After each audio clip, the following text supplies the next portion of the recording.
یو ورور دا پوښتنه کړې ده چې که پر واتساپ باندې یا پر میسج باندې یا پر میسنجر باندې چاته سلام واستوي، د دې سلام جواب واجب دی که نه؟ الجواب وبالله التوفیق. دا ډیره مهمه مسله ده او ډیر زیات خلک ورنه غافله دي.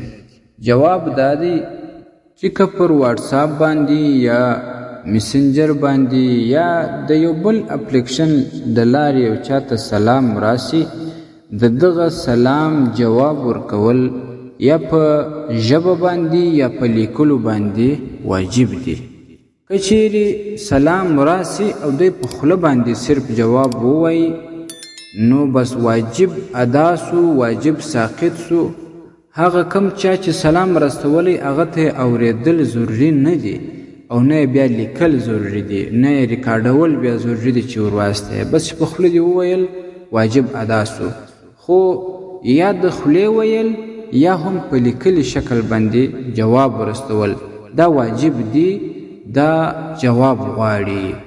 رد المحتار په شپږم جلد 415 صفحه کې د کتابت د سلام د مسله لیکلې ده په کتاب الحظر والاباحه کې. والسلام علیکم ورحمت الله وبرکاته.